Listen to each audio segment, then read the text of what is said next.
Shalom Pak Hieronymus Erwin, Shalom semuanya. Perkenalkan, nama saya Stefani Ivanti Wijaya dari kelas 631B25, jurusan akuntansi.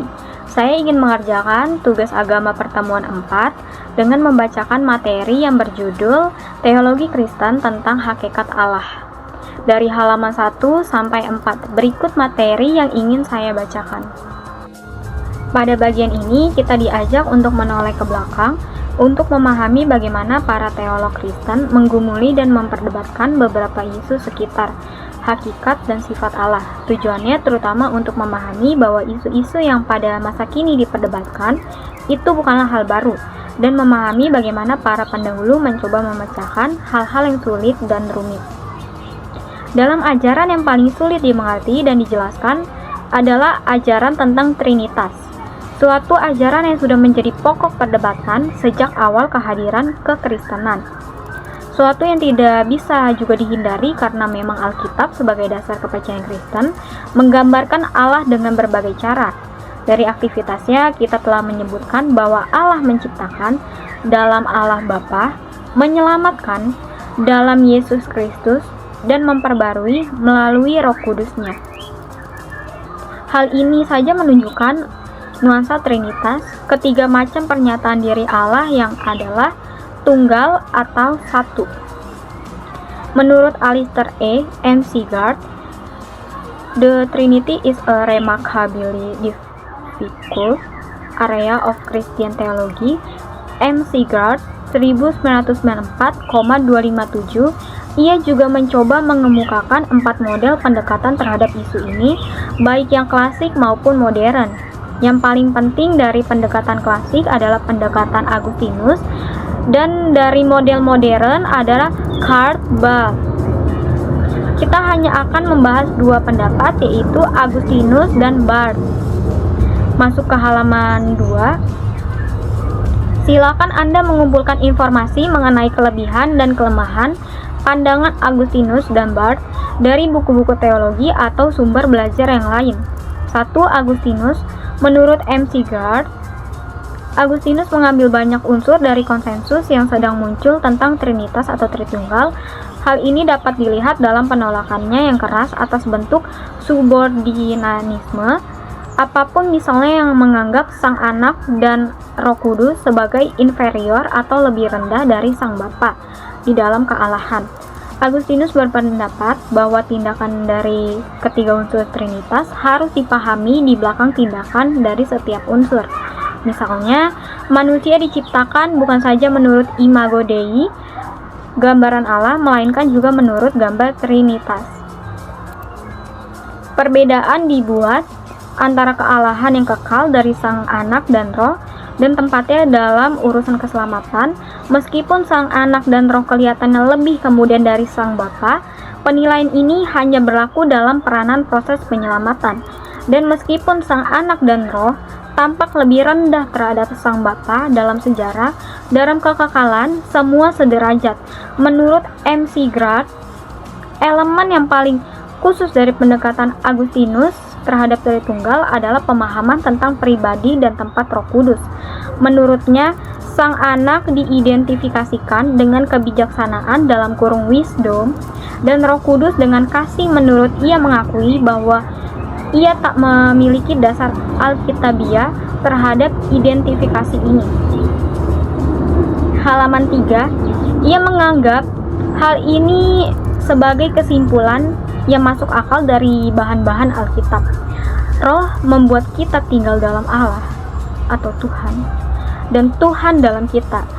Identifikasi yang eksplisit dari Roh sebagai dasar kesatuan dari Allah dan orang-orang percaya itu penting, sebagaimana ia menunjukkan kepada ide Agustinus tentang Roh sebagai pemberi komunitas atau persekutuan.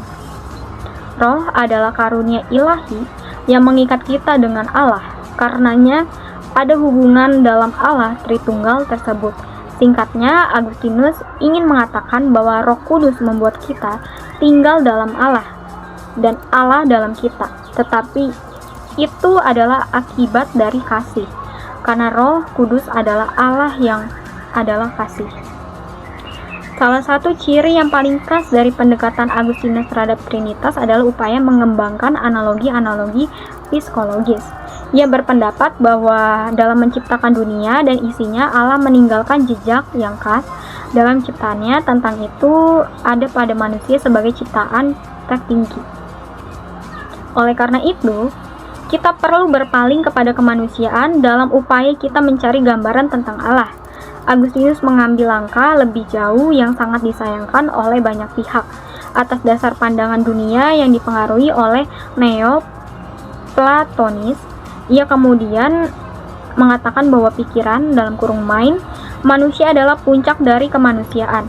Karena itu, terhadap pikiran manusia individual, dan ke arah itulah seharusnya para teolog berpaling dalam mencari penjelasan tentang misteri Tritunggal dalam penciptaan.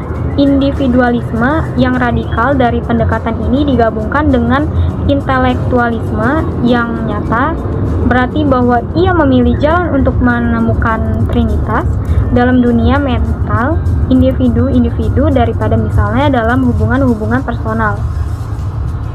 Masuk ke halaman 4, Karl Barth. Kini kita beralih ke contoh modern tentang penjelasan dari materi Trinitas. Karl Barth mengemukakan pandangan sebagai reaksi terhadap rivalnya scalar mature.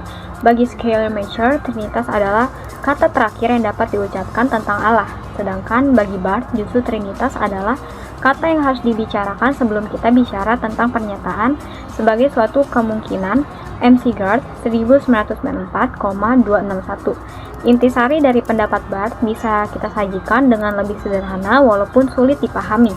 Kenyataan bahwa pernyataan tersebut membutuhkan suatu penjelasan. Bagi Barth, hal ini mengandung arti bahwa manusia adalah pasif dalam proses penerimaan pernyataan.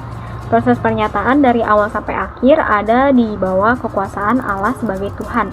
Jadi menurut terwujud pernyataan, Allah harus mampu mengakibatkan pernyataan diri kepada manusia berdosa. Walaupun mereka berdosa, menurut Barth, ada hubungan yang langsung antara menyatakan diri dan pernyataan itu. Jika Allah menyatakan diri sebagai Tuhan, Allah mestinya adalah Tuhan lebih dahulu dalam dirinya. Pernyataan menurut Barth adalah pengulangan reiteration pada waktu tertentu tentang apa yang sesungguhnya sudah ada dalam kekekalan. Karena itu ada hubungan yang langsung antara dua hal berikut. Pertama, Allah yang menyatakan diri. Kedua, pernyataan diri sendiri dari Allah. Dalam bahasa teologi Trinitas, hal itu berarti Sang Bapa dinyatakan di dalam Sang Anak. Lalu bagaimana dengan Sang Roh Kudus? Di sini kita berhadapan dengan aspek yang paling sulit dari doktrin Barth tentang Trinitas atau Tritunggal, ide dengan revealedness. Hal yang dinyatakan, terjemahan dari konsep revealedness adalah sulit.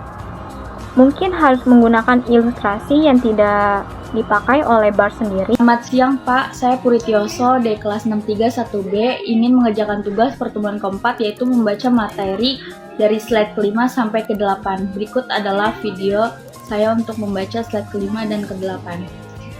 Dijelaskan dengan contoh sebagai berikut. Bayangkanlah ada dua orang berjalan di luar Yerusalem pada sekitar tahun 30 AD sesudah Masehi. Mereka melihat tiga orang yang disalibkan dan mereka berhenti sejenak untuk memandang ketiga orang itu. Orang pertama menunjuk kepada sang tersalib yang di tengah dan berkata, ada seorang pelaku kriminal yang sama yang disalibkan. Namun orang kedua menunjukkan kepada tersalib yang di tengah dan berkata, ada anak Allah yang rela mati untukku. Jadi ia mengatakan bahwa Yesus Kristus adalah penyataan diri Allah, tak ada artinya apa-apa pada dirinya sendiri. Harus ada semacam cara dengan nama Yesus diakui sebagai pernyataan dari Allah. Pengakuan akan pernyataan sebagai pernyataan yang membentuk ide revealedness. Bagaimanakah pemahaman ini dicapai? Barth sangat jelas dalam hal ini. Kemanusiaan yang berdosa atau orang berdosa tak mampu mencapai pemahaman itu tanpa bantuan. Barth sama sekali tak memberi peluang bahwa ada peranan positif manusia dalam menafsirkan pernyataan. Karena percaya bahwa hal ini sangat tergantung kepada pernyataan ilahi terhadap teori-teori pengetahuan manusia, interpretasi pernyataan sebagai pernyataan haruslah pada dirinya merupakan karya Allah, atau lebih akurat lagi adalah pekerjaan Roh Kudus. Manusia tidak mempunyai kemampuan mendengar firman Tuhan, dan karenanya mendengarkan firman, dan kapasitas untuk mendengar adalah pemberian dalam satu tindakan oleh Roh Kudus. Lebih jujur bila kita katakan bahwa kita tak seluruhnya bisa memahami misteri Tritunggal itu. Meskipun sudah ada berbagai upaya dilakukan oleh para teolog dari dulu sampai sekarang, bukankah sesungguhnya Allah walau sudah menyatakan diri tetap saja merupakan misteri yang tak terselami dan tak tuntas untuk dimengerti. Bila ada orang percaya kepada Allah yang menyatakan diri dalam Yesus Kristus, menurut Barth hal itu karena dinyatakan oleh Allah sendiri melalui Roh Kudus, karena pada dasarnya manusia berdosa tak mempunyai kemampuan untuk melakukan hal itu. Segala bentuk penjelasan tentang Tritunggal tak akan memuaskan rasio manusia, apalagi dalam dunia yang sangat mengungkapkan penalaran. Apa yang kita butuhkan adalah iman yang bukan bertentangan dengan rasio, melainkan iman yang melampaui rasio kita. Setiap orang bukan saja berkewajiban memahami apa yang dipercayai, tetapi itu juga merupakan hak untuk menjelaskan apa yang terjadi. Silakan Anda merumuskan dengan cara sendiri bagaimana ajaran tentang Tritunggal itu Anda mengerti. Yang jelas, Allah menyatakan dirinya secara amat kaya, baik sebagai Bapa Pencipta dan Pemelihara, Anak sebagai Penyelamat, dan Roh Kudus sebagai Pembaharu.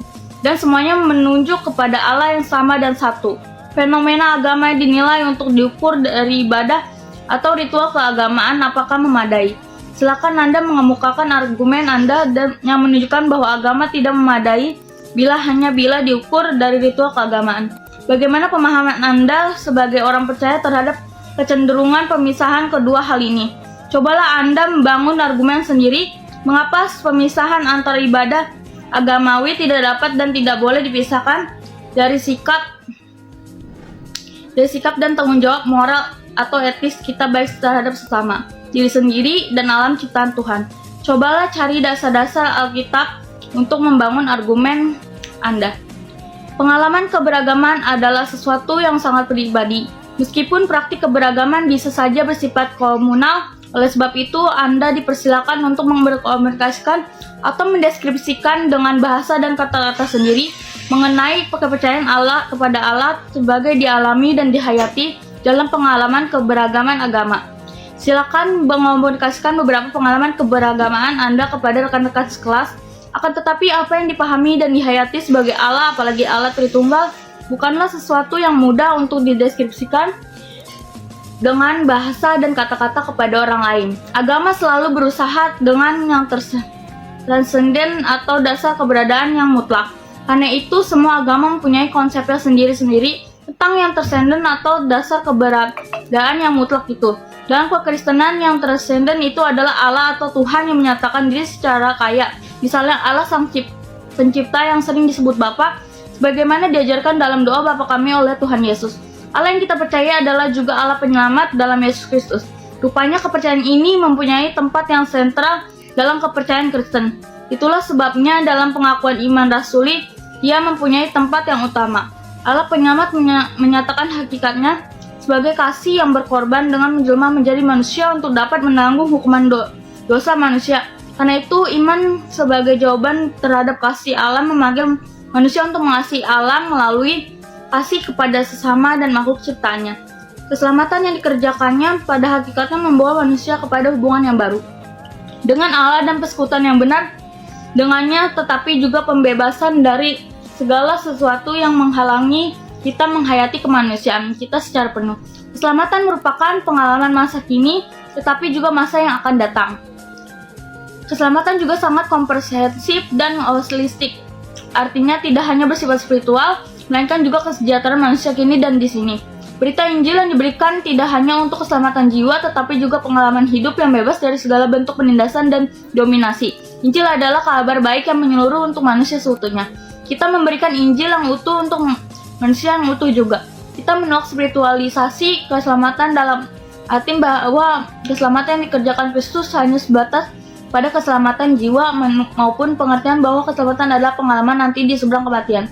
Allah juga menyatakan diri sebagai roh yang memperbarui semua ciptaan dan juga setiap individu yang percaya agar dapat menjalani hidup kekiniannya dengan sukacita, damai sejahtera, kasih, keadilan, dan sebagainya. Sebagai dasar dari karakter Kristiani, selain itu janji untuk memperbarui semua ciptaan pada suatu kali kelak menjadi dasar pengharapan yang merupakan daya penggerak sejarah untuk bekerja keras mewujudkan apa yang diharapkan dalam